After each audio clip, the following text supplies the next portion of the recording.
Hello, hello. So my name is Lindsay, and I wanted to cover what we will be going over for the 3 days of the challenge. So, I have a roadmap that gives you more of a visual. Some of us are more visual people, right? So, let's kind of cover this here. So yeah, this is my roadmap for the mindful eating challenge and becoming a hunger boss. So this is a very unique 3-day challenge that helps women with PCOS. But I will say the caveat here, you do not have to have PCOS. I work with a lot of people to help them lose weight, and some men, some women, some have PCOS, some don't. The PCOS piece is my specialty. But most of the time, if you're here, if you're to this point, you feel like you have tried everything to lose weight, you're probably frustrated with the whole process, and maybe even starting to believe that weight loss just isn't possible at this point. So, the goal of this challenge is for you to develop a plan to lay the foundation that has worked for all of my clients to create lasting weight loss success and also just gain clarity on why typical diet and exercise plans fail. So you'll see there's 3 phases here. These basically coincide with each day of the challenge. So phase one is the first part is that breath balancer. So we're going to be talking about breathing and how that ties into your nervous system, especially because of how we just get caught up in the day to day, right? So we have to tell ourselves to slow down sometimes. So breathing is a big part of that. The trigger tracker, focusing on our emotional ties to food. We may not even realize it, but there might be some certain emotions that draw us to certain foods.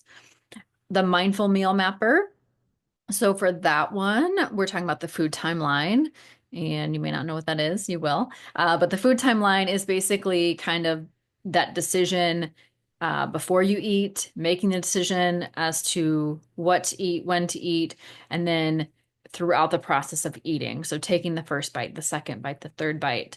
How are you feeling right after you finish eating whatever it is? How are you feeling long after eating whatever it is? Could it be a couple hours later? Could it be the next morning? And are you noticing anything? Are you noticing your energy drops? Are you noticing any skin changes? Anything like that? And then these next 2 phases, which are the second and third days of the challenge, talk about the 6 hungers. So you're going to learn about the 6 hungers, which I feel is super important because you can't. I feel like you can't make changes if you're not understanding the why, right? So these 6 hungers kind of break it down, and then I'm going to give you some actionable steps with each of these along the way. So, for phase two or day two, there, we're going to talk about thirst. Yes, we have to talk about hydration. A lot of the times when we think we're hungry, we're probably just dehydrated. So that's a big one there.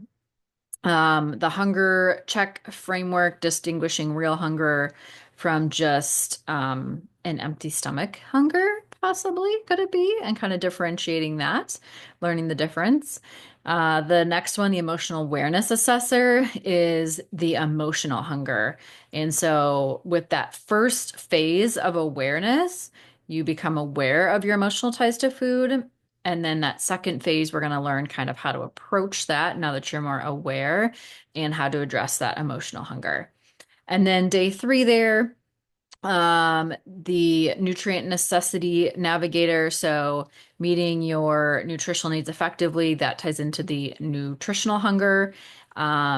Because the reality is a lot of us are overfed and undernourished. So that's a big part of it with hunger as well. And you have your blood sugar hunger, which again can be identifying a real hunger versus maybe a low blood sugar. And this is where we tend to get hangry. Been there, done that. And then the last one is the variety hunger. And as it says there, separating food variety from emotional hunger cravings. Basically, just are we wanting something else? Are we wanting some type of variety in other parts of our lives is what you kind of have to think about. So, lots of good stuff to cover over these 3 days. It will not be that you have to implement everything over the 3 days. It's basically going to give you the plan. Yes, you can start implementing something on day one, but the plan will be then to implement it over the next 30 days, maybe even 6 weeks for some people. It will be completely up to you however you approach it. So yeah, this is the roadmap. Super excited to have you join. If you have any questions, please feel free to reach out. I would love to hear what you're struggling with and answer any questions you may have. But I hope to see you in there.